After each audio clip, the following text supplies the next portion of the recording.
Yo,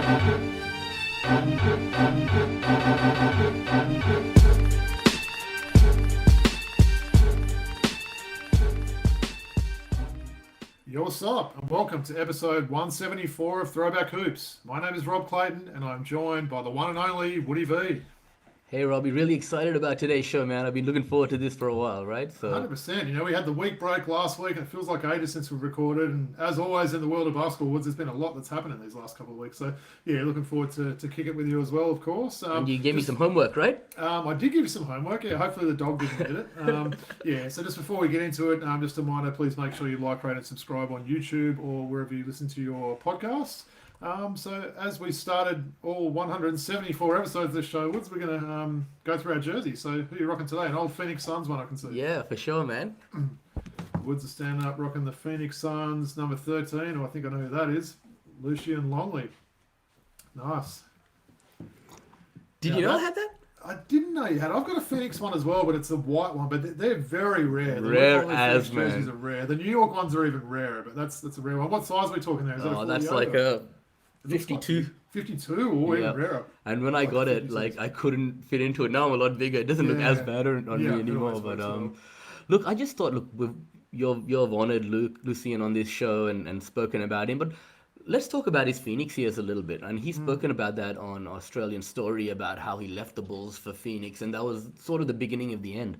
But when we dig deeper, he had a couple of decent seasons there. He was putting up 9 and 7, starting most games in his first year. Played, I think, about 60, 70 games in that first year. In the second year, he struggled with injuries. I think he only got on the floor for 38 odd games, but it was still serviceable, right? Yeah. Can you name some of his teammates in that 98, 99, and 99, 2000 season? Was Dan Marley would have still been there then, right? No. Kevin Johnson? Yes. So KJ was there. Give me 4 of his teammates. Wayman Tisdale? No. So I'm thinking all those teams earlier than him. Was Hornacek still there? No, he was in the Barkley trade, wasn't he? Barkley? No. Man, I'm lucking out. Jason Kidd, Penny Hardaway, Cliff Robinson, Tom Blue KJ, and then in the 99 season he played alongside your boy Danny Manning, George McLeod, Randy Livingston, Rodney Rogers. Well, that was a transition team, Phoenix team, wasn't it? It was when sort of all those guys from the early to mid 90s had left and everything like that. So it was a bit of a KJ was still around, you know. Yeah, some good names that you said there, though, for sure. Yeah. And yeah, I mean, sometimes we don't think about that. We think about him at the Bulls. We forget about other aspects of his career in Minnesota, at Phoenix, and then I don't remember much about him in New York. That was the last stint, wasn't it? Either, right? It did never quite felt right. I think he's those injuries you mentioned there. He was never right after that. I mentioned to you, Woods, I got that Nintendo Switch the other day, so I was actually playing NBA Playgrounds last night with Luke Longley in the Bulls uniform. So that was pretty cool. He's probably not the best player in that game, but it's still fun just to rep the Aussie in the game. But no, that's a nice jersey. I didn't know you had that one. And you're rocking the Toronto hat as well. Yeah. Have you completed getting the hat of every team yet, or is that I still got 5 or 6 to do, but I'll get that list this together, season. right? So you know which ones you need. Yeah. Yep. Nice.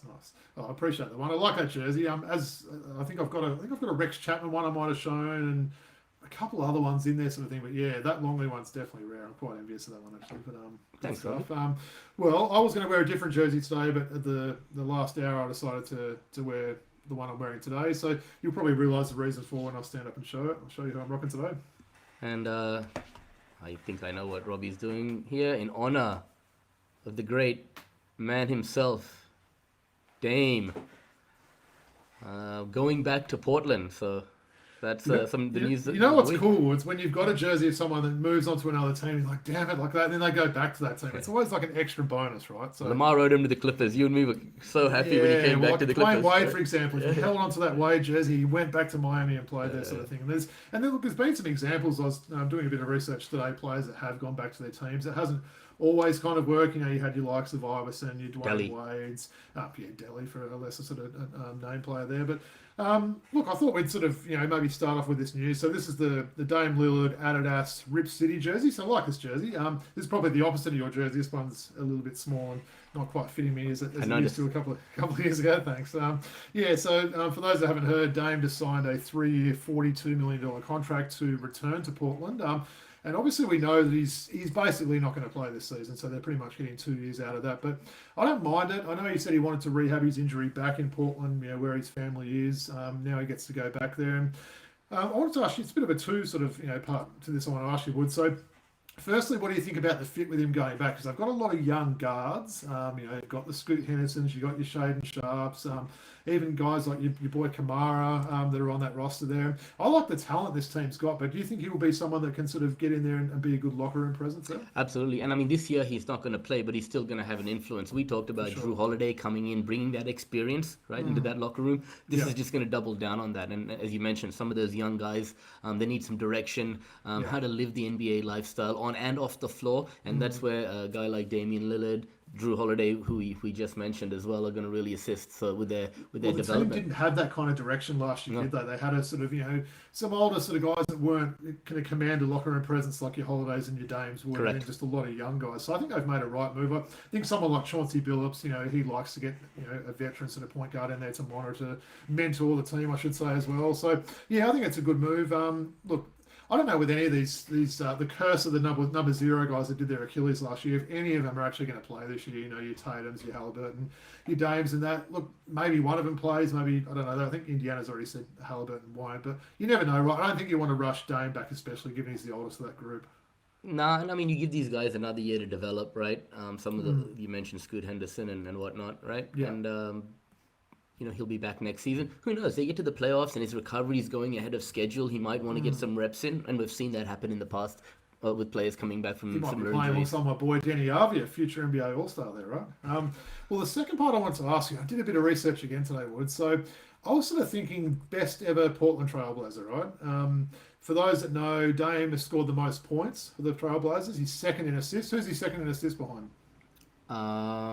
Terry Porter, who's about 100 assists ahead of him. So Dame needs to basically come back and play, 30 games, and he'll be, the outright leader in assists as well. It's an interesting story, right? So, like, three people I think are obviously in contention. So you've got Dame, you've got Bill Walton, and you've got Clyde Drexler, right? So I guess my little information on those ones there. So, look, Dame, as I mentioned, he's got all those accolades there. He's only had 4 playoff series wins in 11 seasons. 4! So that's unbelievable. So I don't know whether you hold that against him with the teammates he had there.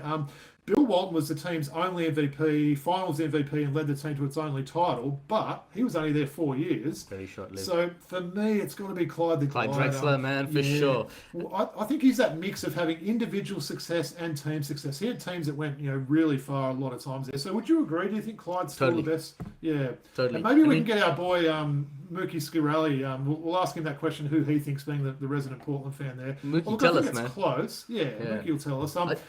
Walton's probably the best player, but if you're talking the best players in the best career, then I think you've probably got to go Drexler. But you never know. If Dame can come back and get a couple of good seasons, maybe get some more of those playoff series wins, move his way up there, the games played, the assists, all those sort of things, he's got a pretty good right to that question now. And look, Drexler ran into Mike in his peak form. I'll never forget that first half in 39 on Portland, right? Just the shrug, right? Like, so he was unlucky, like a lot of people in that era who ran into Michael, So who else do you think would run out the top 5 there? I was thinking Kevin Duckworth? LaMarcus Aldridge is going to be right for what he did. Duckworth, maybe Terry Porter, like we mentioned, he's going to be up there as well. Look, Brandon Roy, but geez, that was a fun career, wasn't it? For those that don't know anything about Brandon Roy, YouTube that guy and look at some of the stuff that guy did. He had all the makings of being a superstar, didn't he? Not just a star, a superstar, Brandon Roy. And just unfortunately, injuries just cruelled his career there. But yeah, I thought that was an interesting exercise just looking into it. Like we said, without Bill Walton, they wouldn't have had that only title and the only MVP on that team. But yeah, good argument there. So people let us know what you think. Sabonis is in the top 10, absolutely. Yeah. Arvita Sabonis, absolutely. Yeah. Uncle Cliff, could you put him in there? Yeah, possibly. He did sort of change teams a little bit, like you mentioned, that Phoenix run on that. But yeah, Sabonis 100% makes that team there. And then it's sort of, nitpicking between Rasheed Wallace? Rasheed Wallace, I'd say I'd have him in the top 10 as well. So yeah, interesting argument there. But we'll see how we go. And Mookie, we're waiting for a response. We'll know if you've listened to this and we hear back from you. So tell us who you think is the maybe give us your order of those top 3. So I think we're probably agreeing, right, Wood? So maybe Drexler, then Dame, then Walton, or are you having Walton over Dame? No, I'm going Walton, too short-lived despite his success, right? No, fair call. Rest in peace to the great Bill Walton. Well, my card of the week, one that I just recently acquired, Woods, it's actually one I've been looking to get for quite a while. So out of all those 90 sets that we talk about, we've opened packs on there, one of those sets that really stands the test of time for me is those Topps Finest 1994, 95. If you remember, Woods, these were almost double the price what some other packs. You go to your card shop and you get your normal Topps and your Fleer and your hoops and that. The Topps Finest are like double the price. I think a lot of people maybe didn't buy them back in the day there. So, and this, of course, it's a card of, it's not an autograph card. It's not a PSA rookie card, but it's a nice looking card of my favourite ever player. So we've got a Dominique Wilkins Topps Finest 94, 95. Look how beautiful that card is. It's almost like a hologram. Man. Showed my daughter. She's like, wow, that's a really nice looking card.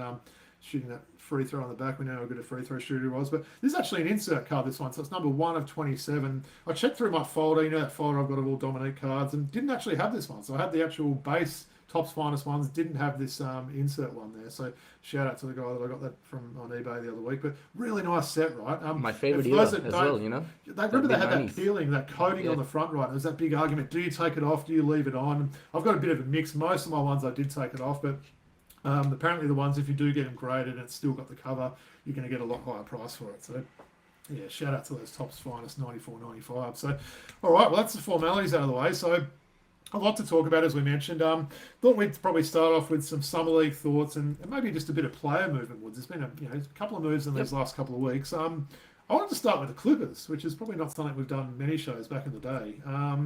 So let's start off the chat with them. So I actually think it's been a really good start to free agency for them. Firstly, signing veteran Brook Lopez on a cheap deal to provide some bench backup to support our boy Zoo in the middle. They then did a trade, which has happened since we last recorded. So basically, they got rid of Norm Powell, another guy we like there, who went to Miami in a 3-team trade. So Miami traded Kevin Love, who was really thrilled to go there, and Kyle Anderson. So they've both gone to Utah. The Clippers get another one of our boys in John Collins there. So you know how much I've always loved that guy, former Hawk John Collins. And then to finish off the moves that the Clippers made, they actually signed Bradley Beal last week to a really no-risk contract, right? Like, there's no risk at all. It's a 2 years, basically $11 million contract. I mean, that's like 9th or 10th man kind of money, right? And for those that are wondering how that happened, well, Phoenix did that buyout and wave and stretch type thing they did, where essentially they're going to be absorbing, I think it's $20 million a year over the next 5 seasons in their salary cap. So Beal still gets paid, and then the Clippers get, a guy that's probably going to step into that starting role, replace Norm Powell there. I think he's about the same age as Norm Powell, isn't he? Norm Powell's probably a bit older than what people maybe think there. But give me some thoughts on the Clippers, Woods. Are you as high on this team as I am?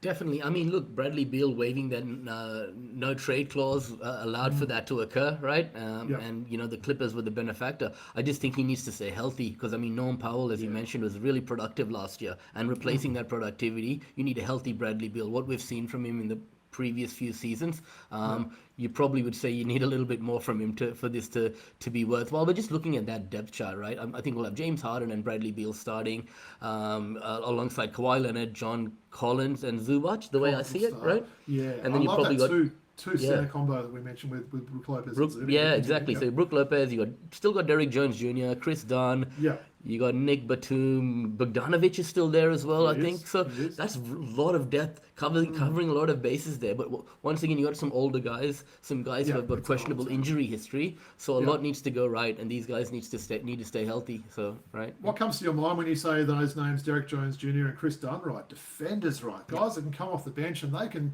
those two could guard probably 4 players between them. Very versatile, yes, especially. Very versatile. Look, they are an old team. There's no doubt about that. I heard they maybe were inquiring into getting you on the team, but you're maybe a little bit too young for it, Woods. Paddy Mills, we're not sure if he's going back. He'd lift that age quota up even more. We still don't know what's happening with Paddy, but look, John Collins is still, sneaky young. I think that's a good situation for him. I think he was a little bit wasted in Utah. They had no intentions at all last season of trying to win games. I think he's someone that you can play with Zoo as well. I think he's a pretty good defender. He can stretch the floor. He's still athletic. So I like the combo of that. And I like the Zoo and Brook Lopez combo. I really like it because they're very different players, right? Brook Lopez with the world's longest neck can stretch the floor and go out and hit that three that he's worked on so well over the years. He can defend as well, but very different player to Zoo.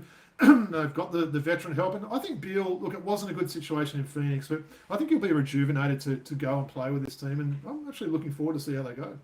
Yeah, definitely. And I think at this point in Brook Lopez's career, he's ready to transition into the backup role. We saw in Milwaukee last couple of years. He's probably at the end of being a starter in the NBA. And Definitely. on the flip side, Zoo's entering his prime, right? Ready to start, and you got an experienced veteran there to not only help you on the floor, but obviously off the floor as well. He'll be there for Zoo and giving him advice in his ear in the locker room and on the training floor. So I think it's a great 100%. acquisition, and it follows the line of the Clippers going and getting these veterans experienced in the league. You know, it's like Patty Mills you mentioned, Nick Batum coming back and so forth, right? Yeah, Batum's another good one to bring back. Another guy that can still defend it, his age and that. Maybe let's have a quick focus on those other two teams. So we mentioned Miami, they get Norm Powell. So essentially they lose Kevin Love and Kyle Anderson, they get Norm Powell. He'll obviously step into the starting lineup with them.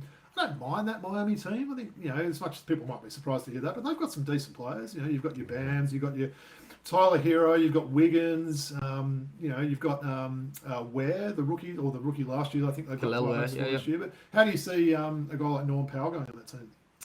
I mean, there's a lot of guys just like him. You just mentioned, right? Is he going to have that same productivity as he had last year? I mean, Spoelstra's a great coach. He can obviously develop there. I'm not sure. I'm not so high on this Miami team. You mentioned a lot of guys there that fulfill similar roles, right? True. Wiggins, Powell, Hero. Can you have all those guys together? I think they want to start Hero at the point guard from what I was reading, which I'm not quite sure he's a natural point guard there. I mean, he's a decent player. Obviously, the guy was an All-Star last year. But let's focus on the third team in that trade there, Utah. So they never quite know what they're doing in that team. They seem to be just trying to set a record for most amount of white guys on one team. Kevin Love, I love the guy. What was his comments? What was that comment he put after the trade? It was like something about knowing the NBA is a business or something now. He had no idea. He was apparently blindsided by it. So who knows whether they'll buy out someone like him? Surely they will, man. What's the point of having him there, right? And Kyle Slow-Mo Anderson, he's starting to bounce around a little bit, isn't he? He's gone from Minnesota, he's gone to Golden State, he's gone over in that Wiggins trade to Miami now. He's not a bad player also, but yeah, they've got a funny team, Utah. They've got a lot of really young guys and some older sort of guys that you're not sure whether they will stick around. But yeah, what's some thoughts on Utah there? I mean, just invest in the youth. There's a lot of young guys there, right, that are ready to make an impact. And young age knows what he's doing, right? So let him push the youngsters' development, right? And I think that's why a guy like Kevin Love, you want a few veterans on that team, but not if they don't want to be there, right? Yeah. And look, Clippers made that move, just going back to Clippers for a second, they made that move, getting rid of Norm Powell, knowing that they were going to be signing Bradley Beal. So to strengthen that team with, basically getting John Collins and Bradley Beal within a week, both guys who I think will start, I think they've done really well. So I'd say, look, we're obviously a little bit far away from doing our predictions, not that far away, given we're, towards the end of July already, but Clippers are going to be pretty high for me this year. I like what they're doing with that team. So, all right, nice. Well, we did mention last week Summer League Woods. We don't watch a lot of it. I actually did watch a full game last week of Summer League, believe it or not. It was a Hawks game. It was the game where our boy Jack McVay went for 26 points in an overtime win there against Houston, his old team. So I had to watch that one. But maybe just a couple of quick takes on some of the guys there. Cooper Flagg played 2 games and they shut him down after the second game. His first game wasn't incredible. It was still okay. Second game, he killed it there. Really good highlights package. What did you think about some of those highlights that Flagg was putting up in that second game? Yeah, I mean, that was great. In that first game, he didn't record a field goal up till halftime, I think. But in the second game, he was showing everything, not just his ability to score the basketball, but his ability to create for others, his intensity on the defensive end. And over the course of the 2 games, he averaged 20.5 points per game, right? I mean, we knew that he was going to be great, and I think they pulled the plug after that. Just the fair call, but they've seen what he can do. Right? Scouts are coming out saying that he might be one of the most complete players they've seen. And that's obviously, we knew he was going to be good coming out. But like you said, his ability, pretty much on offense, he can do anything. He can shoot, he can get to the basket, he can dunk on people. He's a great facilitator. And I think the defense might be something that might catch people by surprise. Yeah, definitely. There's talk that he could end up being a future, defensive player of the year candidate. Obviously, it's a little bit hard when you've got that giant that's playing in San Antonio these days. He's probably going to win 1 or 3 of them. But yeah, it was good to see his debut anyway. That's going to certainly bring some excitement to Dallas. But let's also touch base on some of the the Aussies and the Kiwi that are sort of in action there, and NBL alum that are there. So maybe start off with Kiwi Tyrell Harrison there. So he's I think we're going to find out about some of these guys too, if they are going to be signed to two-way contracts, what's actually going to happen with them. But Tyrell Harrison started quite a few games with the Nuggets there. What's your thoughts on that? He seems like he could be close to making it. Definitely. Tell me something. Jonas Valanciunas, I think he is coming back. Yeah, apparently he was thinking about going over to the EuroLeague, I think Olympiacos, but he is going to come back. So that probably would have been better for Harrison if he didn't. But apparently the scouts are really high on him. They love his ability to offensive rebound. He can run the court well. He can block shots. He's an alley-oop threat there. So I think I don't know how old he is, Tyrell Harrison. He's got to be, what? 24, 25. That mark, yeah. So he's, at the prime of his career now. But he seems to be maybe the one most likely out of these guys I'm going to mention that would make it there. But yeah, can you see Harrison getting a two-way there? Definitely. And all the eyes are on the NBL over the last few years. We know it, right? And it just happens to be in that period. He's shown such a great deal of improvement, right? Yeah. And massive improvement, right? Guys who can do what he can do, it's unique. The NBA, there's a place for him, right? I think a two-way deal would be great. And spending time alongside the likes of Joker and Valanciunas, you mentioned, is not going to be the worst for him either. So, right? And Jonas Valanciunas has got some sort of similar skills there. He's one of the still one of the best rebounders per minutes in the NBA sort of thing there. So he could teach Harrison a thing or two. Yeah, I reckon that Joker guy could probably rub off a few of his ridiculous skills as well on him. So yeah, we wish all these guys all the best. Will Magnay, so he was actually starting a few games in that as well, lining up for Memphis. Of course, Will Magnay, who played, how many games was it with the Pelicans back in the day? He's got NBA on his resume. Was it one game? Yep. Wow. So 3 let's minutes hope he gets another chance. He's looking like he's been living like out in the wild or something with his his hair. He's looking a bit rugged these days, but maybe that's the look they're going for there. But what about him? We know Memphis. They've got some injuries in that team in the big man department. Zach Edey apparently is going to step back even further than what they thought there. Triple J is always a little bit of an injury worry there. They've got our boy Jock Landale, but Will Magnay, I think he's going to be close. I think, right? Very close. And he's got that experience. Obviously, all eyes are on the international play that he's had lately, right? Yeah. And he impressed throughout the last couple of NBL seasons. As I said, the scouts are watching him play at the international level, play at the club level, and impress in summer league. So, athletic guy, can run the floor, block shots. Geez, I mean, you're right with that international thing. That's a good call there. Look, a lot of people saw him getting minutes for the Boomers in the last campaign there, and sort of put a few more eyes on him there. But definitely, I'd love to see at least one of these bigs make it, and certainly if they both made it, that would be amazing. If they both missed out and back in the NBL, obviously good for the NBL, but probably disappointing if they ever make it. Tyrese Proctor. Didn't he have a great summer league, right? So I think he increased his scoring every game and dropped about 34 in his last game there. So he's looking like he could be a pretty handy player for Cleveland next year. We know they've gone out and traded Okoro for Lonzo Ball there. Lonzo Ball, will probably be lucky to play 40 games a year with his injury history there. So Proctor could be someone that's maybe the seventh guy on this roster. Do you reckon? Yeah, I didn't know. I'm not sure about that, right? I mean, he's going to get an opportunity to play meaningful minutes this year. But look, you mentioned that game. I did actually watch a bit of that game, right? And the highlights of Proctor. He was 11 from 24 from the floor, 4 from 14. 4 from 14 from 3, and he hit all 9 of his free throws. But don't let that fool you. What he did do is still get his teammates involved. He was still looking to make the right play. And I think he's got the smarts, as I said before in previous episode, his game translates to that level right away. His skill set, right? And with Isaac Noscoro, as you would call him, gone now. But it does bring Lonzo Ball has come in there. Whether he's going to play meaningful minutes right away, 7th man on the roster. Let's not forget Garland's had injury history as well, so that's kind of the 2 point guards in front of him, are both guys with injury concerns there. But I think he could end up being a bit of a steal there. That was someone that they got in the 50s there. There was talk even maybe a year ago before Duke went on that NCAA run that he could have been like in the 20s maybe or something. So his stock dropped a little bit there, but I think they did pretty well getting him on a team that's going to be very good again this year. Yeah, so I've got Sam Merrill, Lonzo Ball, Max Strus, all ahead of him. Obviously, Donovan Mitchell and Darius Garland are there. So there's a few guards ahead of him in that depth chart, right? Yeah. He might replace Max Strus by the time the season's done. What do you reckon? Yeah, it's possible. Maybe. Right, let's finish off with some Jack talk. So our Hawks, Jack White and Jack McVeigh, both on that team there. So they played, I think it's their last game today. Jack White started in that game. Played okay. His percentage wasn't great there. It's a tough, some leagues tough for someone like Jack White. He's someone that has to go and find the ball himself. And I think he's trying to show that versatility with his 3 point shot. But I want to talk about Jack McVeigh, not just because he's probably my second favourite NBL player over the last 10 years or so, as you know, Woods. He had some huge games for the Hawks in that. He had 220-plus games. I think he hit 6 threes that game I was talking about where they beat his old team Houston in overtime. I like his defense. That's been a bit of a knock on him. I like the way he plays defense. He plays that frantic kind of style defense. He switches well, works hard, right? You can't fault his effort on defense there. Apparently, Hawks do have a couple of roster spots open there. It could come down to someone like him, Jacob Toppin, who of course is Obi Toppin's brother. Jalen Johnson's brother has been on that team as well. So hopefully Jalen doesn't try and bribe him to put his brother on there over Jack. But look, I think he's a chance, right? We'll find out about this in the next couple of days. Obviously, we'd love one of them to make it. There's no way both will make it. But if Jack McVeigh made that team, how quickly do you reckon I'll be ordering a Hawks Jack McVeigh jersey?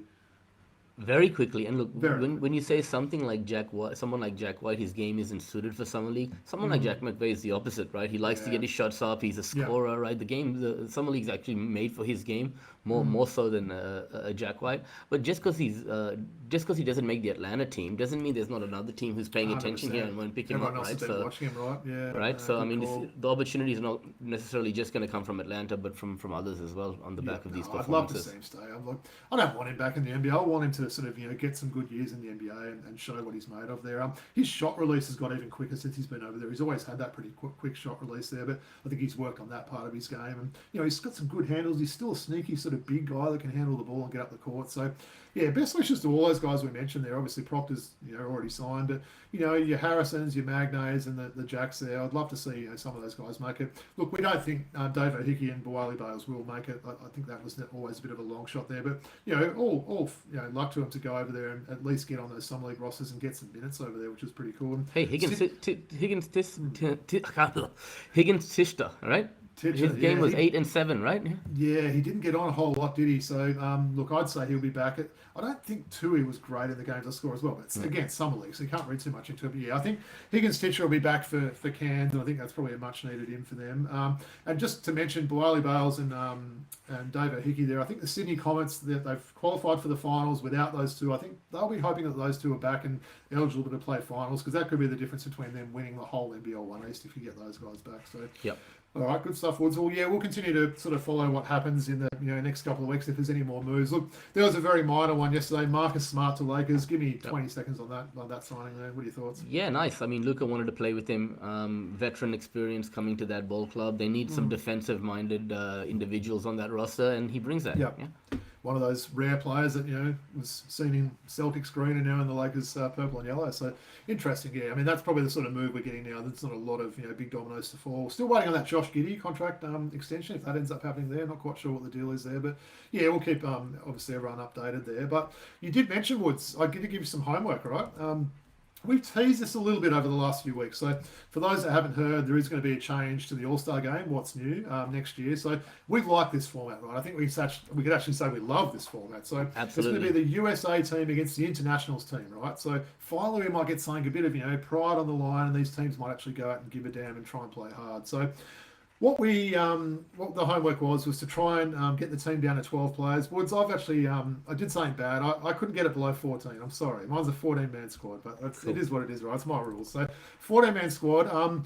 Full disclosure, when I sort of tried to go through the teams there, I had it down to 32. So I got it to 32, then I dropped it to about 20, and then I got it down to 14. One asterisk I want to put on there, because I think you may have him in your team. No Joel Embiid for me. Look, you can sort of look at this either way. The guy's going to make up his mind. Cameroon, is it USA, is it France, whatever it is. So, sorry, Joel Embiid, you didn't make my team there, even though you were born overseas there. But let's try and maybe think of the ones that we agree on there. So, you did a 12-man squad? I did a starting lineup by position, right? Okay, all right. You give me them, and I'll tell you if I'm assuming we'll have a lot of similars. We don't know what each other's picked here. Also, let it be known, I did a team that will win the ball game, right?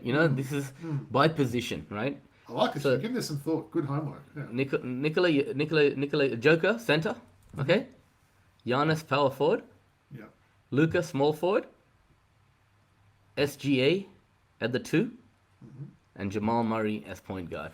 Yeah, so obviously I've got all those 5 as well. Just quietly, that is a ridiculous starting 5. Like, seriously. You got Jamal in your starting lineup too? I didn't actually get it down to starting 5, but look, I feel like I've got that many bigs on the team. Let's just say I do, yeah. Because, like, Jamal's going to be playing alongside Joker. He's going to be the 100%. one, like, doing everything, right? Mate, Like, that 5 is, geez, they're going to be fun to watch. They're all guys that like to pass as well out of those sort of guys. Yep. So, yeah, that's an incredible 5 there.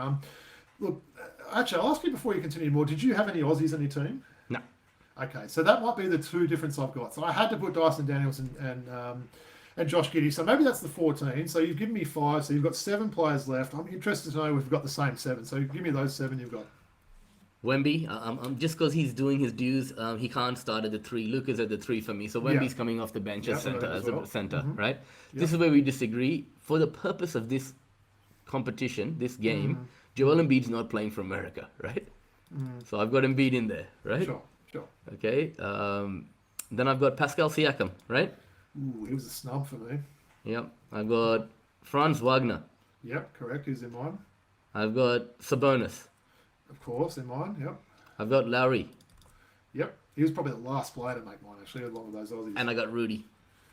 Ooh, you got Rudy Gobert. Okay. I mean, multiple-time defensive player of the year, right? Yeah, There's too many bigs. There's so many bigs, though, there's right? too many bigs. But like Franz and Siakam, and Lowry can play the 3, like he does. Can you just tell me that starting 5 again? I think you've missed someone. You've missed someone good. Okay, I've got Joker, Giannis, Luka, SGA, and Jamal Murray. Hey, what's my favourite animal?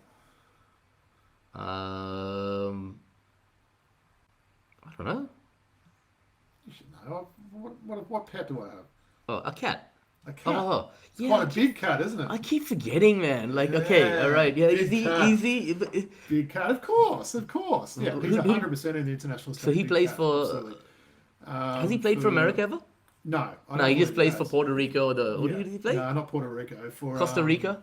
No. Virgin Islands or something. Look that up while we're talking, so I don't look stupid. But yeah, look, I'll tell you the ones that are different. So I had the big cat. Of course, I had him. A lot of my favourites here in Sabonis and the big cat. I had Şengün essentially over Rudy Gobert, and that's you could argue that either way. Dominica. I think, Dominican Republic, of course, yeah. And you didn't have Porzingis there, did you? No. Okay, so maybe the different ones. So I had Porzingis and Şengün. You had Rudy Gobert and Pascal Siakam, you said. So interesting. Look, we're pretty close teams. Like you said, a lot of bigs, right? I think that's why I wanted to try and squeeze Josh Giddey in there, just as someone that, is at least a guard, even though some of these guys, like, they can handle the ball so well that we've mentioned there. Any snubs? My main 3 snubs probably were Siakam, Bogdan Bogdanovic, even though he's at the end of his career, I think, longevity and, resume would maybe put him close to it. Then it was kind of a tie between OG Anunoby and Rudy Gobert. What were the snubs? So you must have had Giddey and Dyson in your snubs. Okay, so I'm going to change mine now, okay, because I forgot about Cat. Lowry comes out, all right? Okay, so Cat comes in for Lowry, right? Yep. So Lowry is a snub for me now. Zubac. Yep. Sengun. Ayton. Daniels, Giddey, Kristaps, and OG I've got.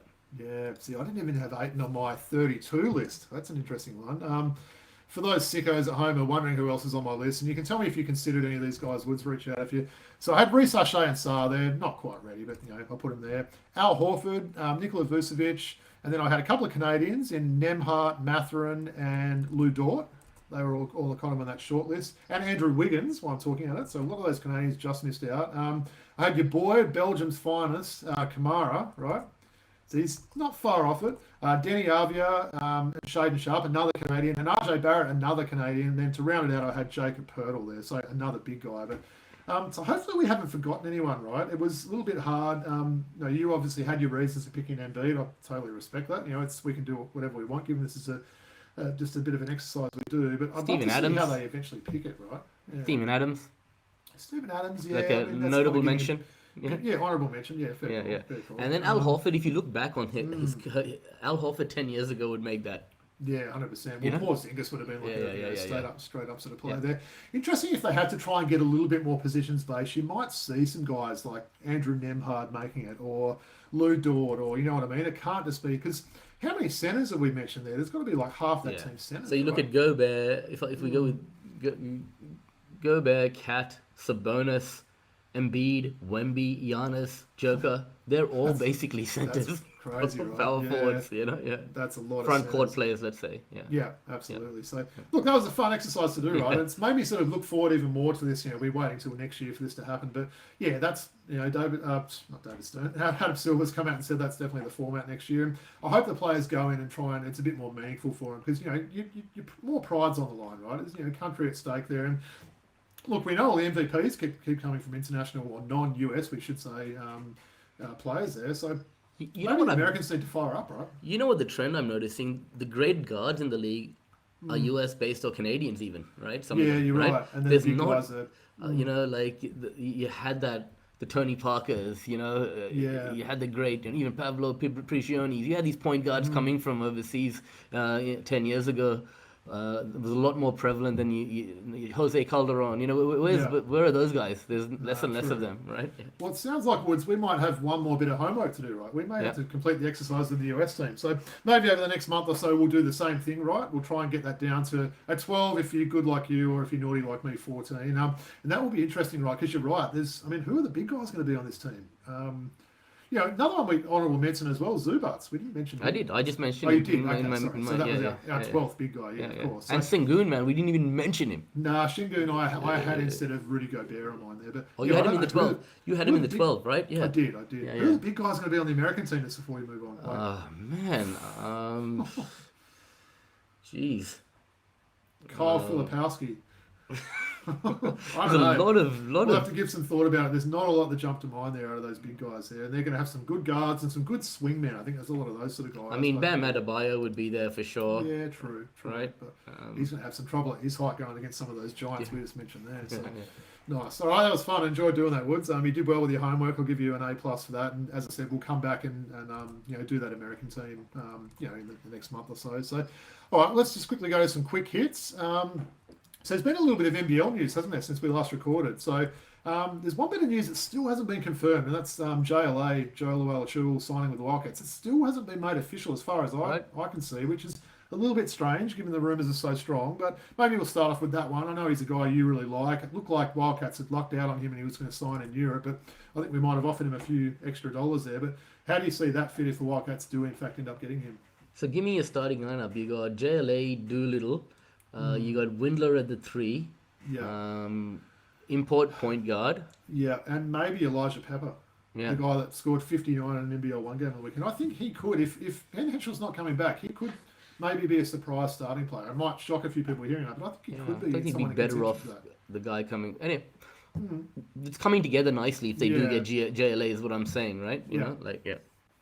I mean, look, there's no doubt the guy can play. He was a perennial, you know, MVP candidate over those last few years before he went overseas there. So just a little bit concerned with all that talk, and then it seems to have died off. So hopefully we haven't missed out on this one there. But he's obviously an MVP candidate. There was a former MVP that did sign with the team. That's all official now. So your old mate Jalen Adams leaving the Sydney Kings and signing with Brisbane there. So Brisbane get a bit of a coup there.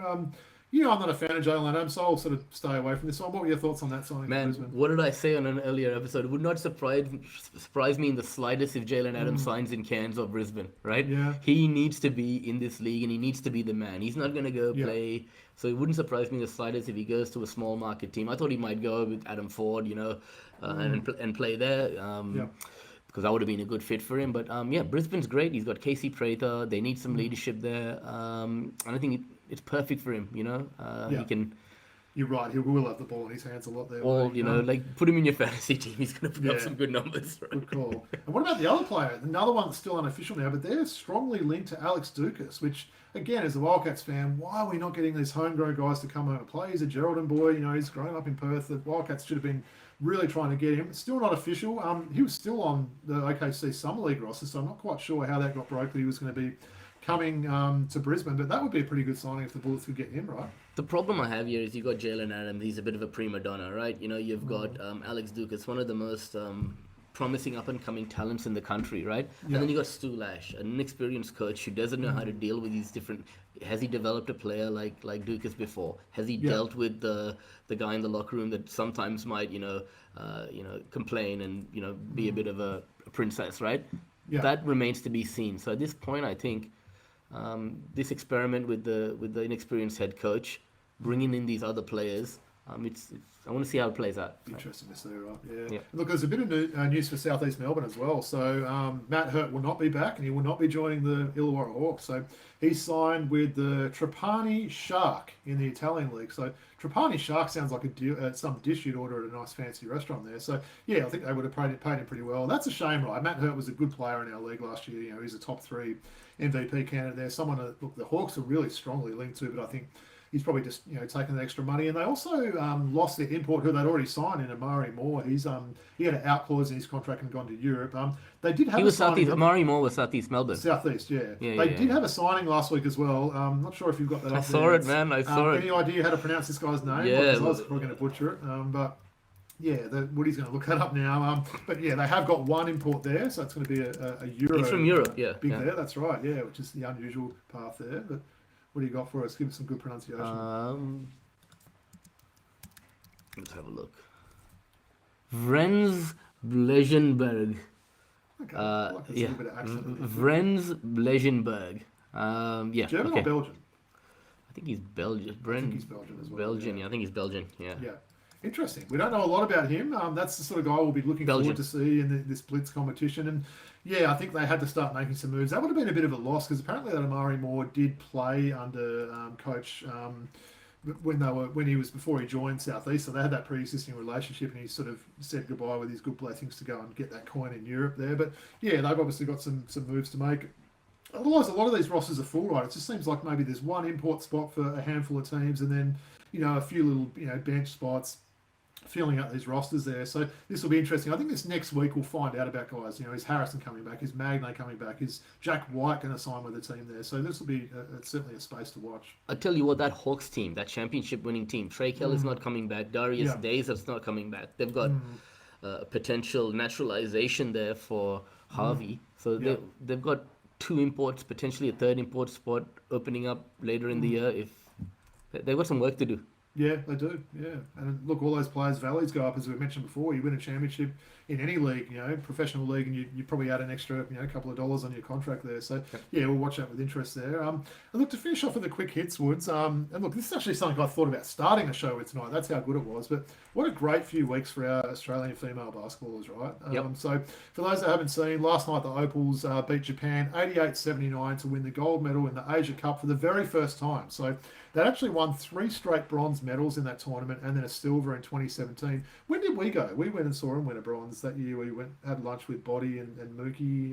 That was 4 years ago now. Yeah, so that was one of those bronzes. 2021 maybe? Yeah. Look, what a great achievement, because we know a lot of Australia's good players are currently on WNBA duty. So it was a bit of a makeshift team. It was quite a young team as well. A lot of these up-and-coming players that were on this team there. But it was a great game last night against Japan. So I thought at three-quarter time Australia had it. Japan scored 11 points in the first 2 minutes of the fourth, just bombing threes from everywhere. There's no doubt that team can shoot, and they're a very impressive, basketballing nation, especially in the women's side of things. But yeah, what a great effort from Australia there. So getting that gold medal, you can see how much it meant for them. Alex Fowler led the Aussies with 16 points, 6 rebounds, 2 assists, and a block, and she was named tournament MVP. So great effort there from Fowler. She actually finished the tournament with averages of 12 points, 60% shooting, and nearly 7 boards a game there. So the big one for me was Alex Wilson. So those will know her. She is known as a bit of a 3x3 specialist there.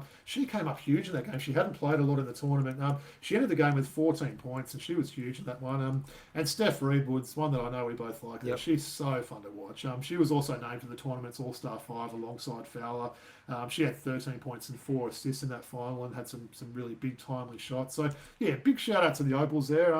Little bit disappointed that one of the people that's speaking right now had probably fallen asleep on the couch and didn't quite watch it. But I know you've watched those highlights and everything today. So shout out to the Opals, right? Yeah, shout out to the Opals. And, great spectacle, the Asia Cup, I've enjoyed it. The coverage has been great. So yeah. Very good. And look, that was a decent time to watch. In the middle of the night, though, there was the under-19, so the Gems, World Cup for that. So Australia went down, had such a great tournament, went down in the final to USA, 88-76. It was almost an identical scoreline to the actual Asia Cup there. But yeah, what an amazing run our girls had in that tournament there. So, the likes of Bonnie Dees, Meg Babomgi, Sienna Harvey, and Satya Fagan, who I know we're both keeping a close eye on their Woods. Look, it was probably extra special for me to cheer on this team. I think I looked at it, Woods. There's only one player on that team that I haven't commentated over the last couple of years, which is pretty cool, seeing some of those guys and how their games have continued to develop over the last few years there. But look, also big shout out to our girl Squin as well, who was doing a lot of commentary. She didn't get the final game, but did a lot of commentary. She said it was quite hard, so you're doing solo commentary in the middle of the night, basically watching a live stream and trying to commentate. So I thought she did a really good job there. Look, I think the Australian women's basketball in general is in an amazing place right now. So, we're winning that Asian Cup Cup gold medal. We're coming runner-up to USA in the actual World Cup for under-19s there. So how good is this future looking for Australian women's basketball? Absolutely. And the global game, it's great for the global game to see, the female game thriving, right? So yeah, and look, for those who are wondering, that's the fourth in a row that USA have won. So look, we know how dominant this country is at basketball, and it certainly continues over to the women's there. But yeah, just wanted to give a big shout out to the Opals and the Gems there. Just amazing efforts there. We were all behind you and supporting you there, and it was really good to see. So all right, Woods, we're just going to finish off with some quick true or false now, right? So we kind of touched on this question not long ago about JLA, but I'll throw it at you anyway. So if Perth are to sign JLA, will that make them championship contenders? Yeah. That's it. There's no... I mean, look, they're going to be there with some other teams, right? They're probably just below someone I would actually give a chance, but they're going to be in the playoff picture, right? Yeah. Look, JLA and a quality pass first point guard to add with some of those guys I mentioned before. I think Windler's going to be even better coming back. We know how good Doolittle is. That's some talent on that roster. Absolutely. I think that you mentioned that, getting that guard in there, someone who can fit alongside the likes of the others there, right? So yeah. Okay, so second one. Cooper Flagg is an absolute lock to win Rookie of the Year this year. False. Ooh. False. Surely only injury would be the thing that would stop that, right? Okay, I'm going to say it's not an absolute lock, Like I'll say 90%. We'll wait and see a little bit, right? You've seen a couple of games, right? So I'm going to say, okay, true. I'll say true. Okay, right. I'll say true as well. Okay. Yeah, look, I think it's only maybe injuries that could stop him there, but Yeah. you never know, right? Certainly looking forward. I think Dallas are just going to suddenly be an interesting team again, right? It wasn't looking too good after that trade and the Kyrie injury there, but they're going to be a team that people are watching a lot on League Pass. Absolutely. Next one I wanted to throw at you, right? So, true or false, Denver will improve on last season's 50-win team. Yeah, I'm going to say true there, right? You look at some of the acquisitions that they've made. They've gone out and got some shooting. Just thinking Jamal Murray, Christian Brown, let's say. Yeah. Cam Johnson, Aaron Gordon, and Joker starting, maybe. And then you'll have Bruce Brown. You'll have Tim Hardaway Jr., Yeah. and then the guys, Julian Strother, Jalen Pickett, Valanciunas as well. Valanciunas, Peyton Watson. Right? That team already looks like it's filled something they didn't have last year, which was depth, right? Yeah, you look at down that lineup now, and there's depth there. So, well, I want to touch on that as well. So my answers are true as well. True. You mentioned the depth there, right? Yeah. So essentially, they've got rid of Michael Porter Jr., who was going to be $38 million on the salary cap, and for a total of $37 million, they've added Jonas Valanciunas, Cam Johnson, Bruce Brown, and Tim Hardaway Jr. for $1 million less than what Porter was getting. I mean, that just seems like an absolute steal. So I think they've had one of the better off seasons so far, maybe a little bit under the radar then. So look, only 50 wins last year. They still were pretty handy in that the Western Conference there, but I think they could definitely boost that up by a good 5 or 6 wins there. So they're definitely a team. I think them and the Clippers will be teams that are really going to give OKC a pretty good run for their money next year, and of course Houston, which we expect to be better as well. So shout out to Denver and their off season. And yeah, we'll leave it there. Look, the other one I had there was just about Australian women's basketball being in a great space. We know that's an absolute true there after those great tournaments that our girls had. Just while we're on the Nuggets, by the way, real quickly, I just wanted to go back there. Russell Westbrook, have you heard anything? No. I think I heard OKC last week saying if you want to come and play with us, maybe finish off your career there or something like that. So yeah. But yeah, it's an interesting one. That's the sort of players we'll see that are still looking for those homes now, and guys like him and everything else like that. Hey, Woods, Nuggets. What do you prefer? KFC, Nuggets, Hungry Jacks, or Macca's? Well, we're talking Nuggets. What's KFC, man, because they got the original recipe flavor on the Nuggets, man. Okay. Right? What sauce do you go with them? Tomato. Tomato. Yeah. Because sweet and sour is not that good at KFC. Sweet and sour is good at McDonald's, though. So he came here for the hot takes, right? Woody says KFC chicken nuggets are the best. All right, thanks for that, man. So, all right, so it's been a really fun show, Woods. We're just going to finish it up now and go to a bit of an outro. As I mentioned at the start of the show, please make sure you like, rate, and subscribe on YouTube or wherever you listen to your audio podcasts. We can be followed on X at ThrowbacksHoops, Instagram, throwback.hoops, and email address throwbackhoopspodcast@gmail.com. Woods will get these cool jerseys up, especially maybe put your jersey over one this week, given yours a rare one. Yep. We'll put this lovely looking Dominique one, which I'm going to go and put in one of my nice folders after we do that. Look how nice that is, that card, Woods. Sick, bro.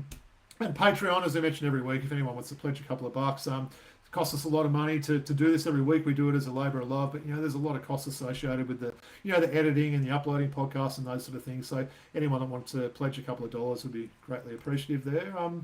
Fun show, Woods. Any final thoughts to see us off today? No, it's been great. I really enjoyed it. Probably come back in probably have another couple of week break now, and then start kicking off with our team previews and things like that, right? Yeah. Looking forward to that. Yeah, it's not far off at all. I think the Blitz is happening at the end of August, and we're basically close to the end of July. So we're a month away from pre-season starting, which is come up good. This is that time. It's not great, especially for me. NBL 1's finished. I'm still going to be watching all the teams that did qualify for the finals, even though my Hills Hornets didn't. But yeah, it's not a lot of basketball to watch. So yeah, I don't know, binge some TV shows and do all those things while you can now, Woods, before it all starts. Definitely. And I should say as well, we do have a couple of guests lined up as well that we'll do in this little off-season period. Unless something majorly happens, we will have next week off, like you said, so we'll be back in 2 weeks. Maybe we could think about doing our homework then and doing that USA team. It's a good call, man. 2 weeks. Let's do that while it's still fresh in our minds. So let's work on that American 12-man roster. That's going to be tough to do, isn't it? Yeah, for sure. All right, that was great fun, Woods. Really enjoyed it as always. On behalf of the Throwback Hoops crew, big peace out. Peace out.